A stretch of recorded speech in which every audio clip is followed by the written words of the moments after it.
Tonight, Estevao Willian has agreed signing personal terms and is one step closer to completing a move. Today, my friends, we discuss tonight's incredible developments and massive transfer stories, so I can't waste any time with the intro. All you have to simply do is smash the hell out of that like button if you're gassed that we are set to sign Estevao Willian. Let's try and get over 3k likes. Obviously, share your thoughts and opinions, and let's not waste any more time. As first broken by Fabrizio Romano, we have now reached a verbal agreement with Estevao Willian over personal terms. So this now means that once Palmeiras accepts our proposal, we can now make our first official bids, which is guaranteed to be accepted. And then this deal gets completed because Estevao Willian, his camp, his team, they've given their words. They want to sign for us and get this deal done. Now, in terms of the negotiations, we are learning that a final proposal of around 32 million euros plus 25 million as add-on bonuses should be enough to get this deal over the line. This would technically mean that we are overpaying Willian's 55 million euro release clause. However, there are some stipulations in this deal that Palmeiras want to get full clarification on before anything gets accepted at this point in time. Now, going back to previous reports now very quickly, Palmeiras originally wanted around 45 million as a fixed fee, with the rest coming in bonuses. It now seems like they are ready to accept a lower fixed fee with the same bonuses, but there must be certain clauses in this deal, which means that Palmeiras will earn up to 45 million before we ever would consider selling Estevao Willian. Now, I'm not saying we're looking to do that. That is one thing Palmeiras are guaranteeing in this deal, because they want to earn at least 45 million first before anything happens with Estevao Willian. And this confirmation came from Brazilian reports. Now, we can't get too gassed at the moment, even though we're about 90% on the way now to getting this deal over the line. Technically, let's say if Bayern Munich came in, matched our offer, and presented a better financial offer towards Estevao, then they may have a chance to sign him. But at the moment, nothing's happened, and currently, we want to get this deal completed this week.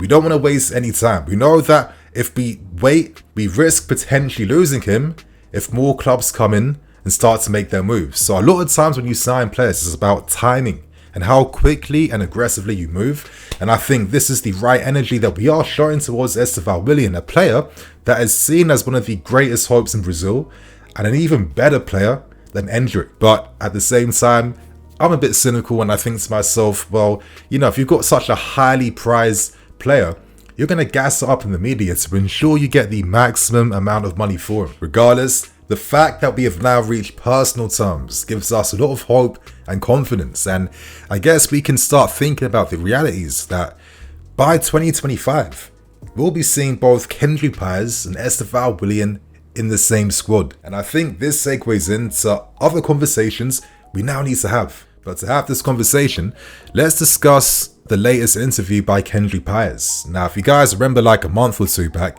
it came out that we were thinking about maybe loaning Kendrick Paes out to Strasbourg, our network affiliate, before he's then introduced to our first team. Now, recently, Paes said this in an interview, as he said, "I'm trying to play the starting games, score goals, be a protagonist, and give assists. I believe the day-to-day training, the Pro League matches, the Libertadores matches are going to take me to Chelsea in the best way." This essentially communicates that Kendrick Paes is not thinking about going to Strasbourg. He's thinking about coming straight into our first team and making an instant impact. That's the type of ambition that you want to see from young prodigies like this. And it makes me think, once you commit then to signing Kendrick Paes, Estevao Willian for big money, players with big hype, big expectations, I feel like as a football club, we have to honour the level of talent we have. We couldn't even consider loaning them out to our affiliate clubs. That just couldn't be part of the conversation. They have to become part of our first team. And then the conversation evolves. It then becomes, okay, realistically, these guys aren't going to get 10 goals and 10 assists at 18 years old in their first time playing in the Premier League in a new country, new environment, new everything. You have to play the long game with players like this. You wait until they're 21, 22, and you accept the growing pains. You accept the mistakes. You still offer and give those minutes to allow them to develop as quickly as possible, because you're signing them for their big hype and potential, because they can reach their potential a lot faster compared to other players. And I think the best example we've seen recently is Vinicius Jr., where I think for like 3 or 4 years at Real Madrid, he had highs and he had lows, and by the time he was like 21, 22, he really clocked and mastered this game, and he is now one of the greatest attacking talents in the world. I feel like with the level of player we've now signed in Paez and Estevao Willian, maybe as a fan base, these are the expectations we're now placing on players like this. But for myself, I need to see actions from my football club that we're really going to hone these talents, cultivate them, and have them as part of our team. If you're signing Estevao and Kendry Paez, maybe that means that you can't sign other attacking players, because these guys are coming in like 1 year's time, not 2 years' time. It's literally around the corner now. And I mention this point because when you add Kendry Paez, Estevao Willian alongside players like Amari Hutchinson, Palmer, Madueke, we have a lot of players that can play on the right hand side. Who are we going to prioritize in terms of development? Now, recently in terms of Amari Hutchinson, it came out today that Pochettino wants to assess him this preseason. He recently won the Young Player of the Season awards with Ipswich. Most times when Cobham players are, going to championship loans, a lot of these guys are winning awards for their respective loan clubs. So that's like the bare minimum that we expect. He will have an opportunity to impress and get a first team spot. What I'm saying is, not everyone realistically is going to make it here over the next 1 to 3 years. Well, with the talents we have, you'd imagine that we're guaranteed to at least cash out big on anyone we decide to sell. But it can't be a situation where you're hoarding talents and expecting them to fend for themselves, because there has to be a level of cultivation. You have to put your arm around them. You have to prioritize certain players. And I think if you're spending incredible amounts of money, up to like 90 million in total once clauses and add-ons are paid off, for players like Estevao, for players like Kendry, you must commit to that long-term development, because otherwise, why are you not making moves for like an Olise, for example, or an attacking player that's a lot closer and ready now to having a first-team impact for us? I think that's the conversation I want to have, and I want you guys to share your thoughts and opinions as well too. I don't want to start being doom and gloom. I want to be realistic. I discuss a lot of stories over the years. At times, I look back on certain stories, how I discuss things, and maybe I'm not overhyping, but maybe I'm falling for the sauce a bit too much. I'm drinking the Kool-Aid a bit too much. I think that Estevao Willian definitely looks like a talent, but at the same time, I'm only a YouTuber. I couldn't tell you specifically this 1-2 particular parts of his game. This is why he's like a generational, out of this world type of player. I understand that he has a level of talent. He has the mentality to play. Incredible speeds, acceleration, two-footed dribbling, very skillful close control. I see these things, and I also respect and understand that he's only now announcing himself as a first team player for Palmeiras.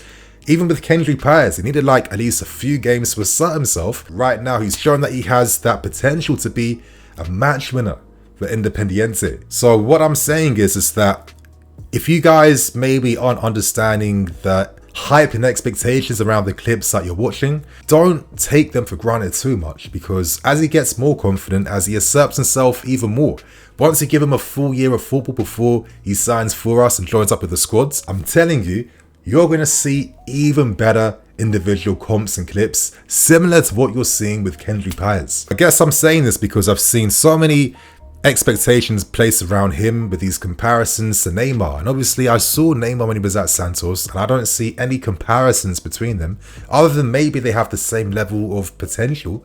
But I'm going to try and find out if I can actually watch some full games. I like to do a video where I discuss, I watched 10 games of Estevao Willian. Here's what I learned, to really get like a proper contextual insight behind this game. Obviously, I'm impressed by the ambition we're showing in the market. I'm impressed that we're able to sign these types of talents that this club traditionally is never able to attract. So we're clearly doing something right. And I want to feel confidence from the board and the directors because of the efforts they've shown to get this deal over the line.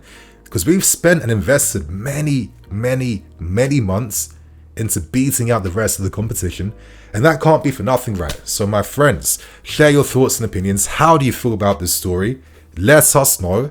But it does seem like we are ever closer right now to capturing supposedly one of the best teen talents in world football. Now we discuss another crazy report. It comes from journalist Graham Bailey, and he seems to suggest that we are still keeping our options open for Michael Olise this summer. Now, as we know, Olise has a release clause set at between 60 to 70 million pounds, and in his report today, he mentions that we are hoping to offer players in exchange to try and pay less than Olise's release clause.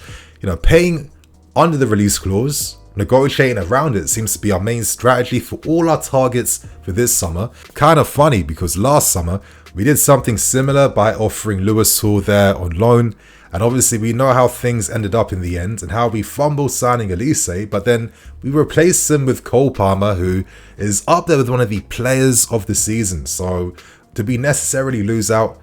I don't know. Anyway, he reports we still retain a strong interest in trying to sign Olise. As we've already heard throughout this season, Joe Shields is a massive admirer and fan, and he is the one actually pushing us to signing an Olise.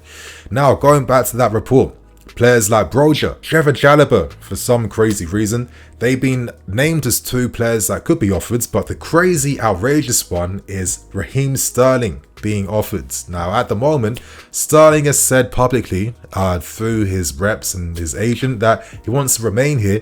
He wants to fight for his place here.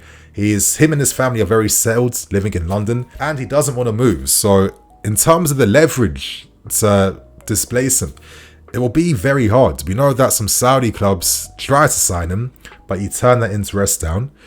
Ultimately, could we play nasty and really force him out? Because we know that he hasn't impressed based on the wages he's earning with us. And a lot of the players that first signed once the ownership took over, they now see most of them as mistakes, but they overpaid. Definitely overpaid, because they weren't even part of our current strategy when it comes to signing players right now. So, I don't know. Hypothetically, if we could somehow persuade Raheem Sterling to take a massive step down in his career to go to Crystal Palace. Yes, on one hand, him and his family can still remain in London, but ultimately, I think there's a fat chance of that ever happening, because a lot of these swap deals never happen in football because players normally reject them and say no. So if Sterling does go, you're looking at Saudi Arabia, or you're looking at maybe other Prem clubs coming in and enticing him. But at the moment, I think it'll be very difficult to let go. I think realistically, if Palace were to accept any players from us, I think they'd look at Trevor Chalobah as a guy replacement for sure, but I think they turn towards a Chukwuemeka and they turn towards an Amari Hutchinson. Now, unless we're planning or just doing some crazy business selling two massive prospects that we haven't seen being given any real chances at our club, then I don't see this really working when it comes to trying to sign him.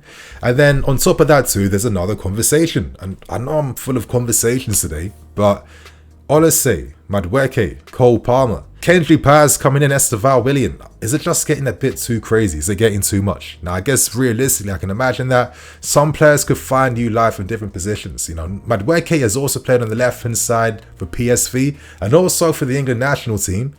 If he wants to remain here, could he maybe evolve his position and be that out on the left?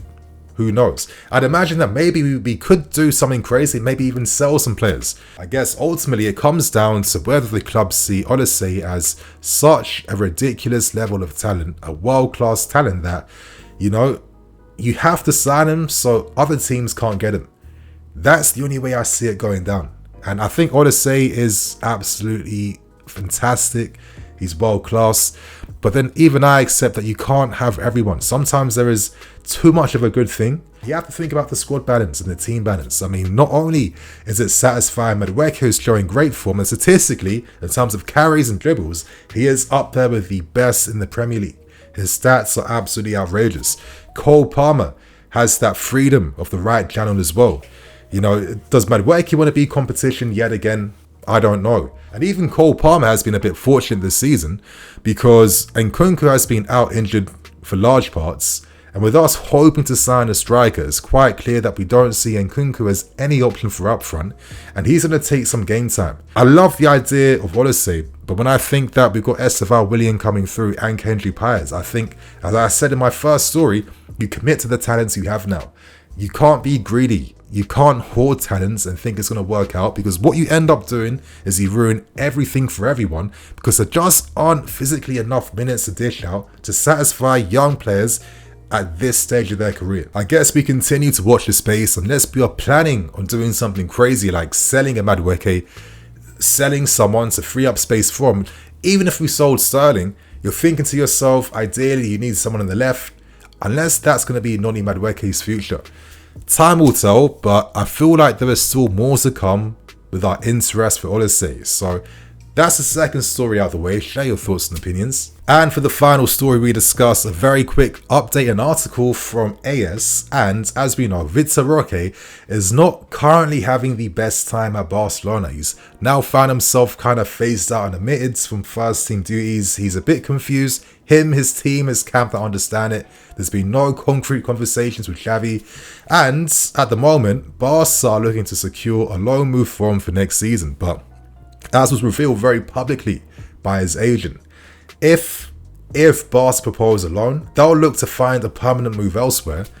And I guess the ball is now in Barcelona's court. Do they agree to that? Which wouldn't surprise me, because their finances are absolutely terrible. And if a player doesn't want to be there, I'd imagine they'd sell him, cash in, and obviously reinvest in the team. But with everything currently up in the air, there is an opportunity for Vitor Roque to be bought by interested parties. And boy, are there a ton of interested parties. Up to 30 clubs are showing interest and have made small inquiries already. And remember us, 2 years ago, we came close to signing Vitor Roque before backing out of the deal. And the report today mentions that we are one of those 30 clubs showing interest in Vitor Roque. Now, our priorities are focused on signing an elite striker this summer, but that don't mean that we would say no to signing Vitor Roque if the finances were right. If the numbers are good, we could pivot our situation. Now, what's interesting is that Vitor Roque's agent also happens to be the same agent of Estevao Willian, so it'll be quite easy to ascertain what the deal would be around this. But it's still a very developing situation. Now, quick brainstorm, but it wouldn't surprise me if maybe we think, you know what, Vitor, you're either going to go to our affiliate club with Strasbourg, or we could secure you a massive loan with probably really good high-level European clubs, because I think Vitor Roque is a great talent. He's a grower type of striker that you don't really see too much of today. He can create his own opportunities, very skillful, stocky, explosive, powerful shots with either foot. He can score with his head. I think this guy's going to have a great career in the long term. I think the ball's really in Barcelona's court. Can they afford to lose him? I think it'd be a massive mistake for them. Lewandowski won't be around forever, and I think that Vitor and his agent are putting pressure on Barca now to come to a decision. At the same time, if we were selling players, if we had more funds, could we sign Vitor Roque? I mean, we own so many strikers as it is. We have Dacho Fofana. He's probably never going to come back realistically. Ultimately, let's not waste money on positions we don't need. Whatever funds it would take to sign Vitor Roque, he's not going to cost you 50 million. You're looking at maybe 30 to 50 million euros. We can reinvest in other key areas we need. And I don't think we need to sign, yet again, more strikers in hopes that one of them will become the ultimate striker for us sometime in the next 5 years. I think right now it's getting a bit crazy. And yeah, I'm hoping and I'm expecting us to not really do anything with this Roque interest. So my friends, that is today's reports out the way. Share your thoughts and opinions. So many things to dissect and break down, but I really want to learn your opinions on how you honestly feel about Estevao Willian. Let us know below. And my friends, on that note, I'm Nini FC, this is BlueLionsTV. I'll see you guys later with some more videos.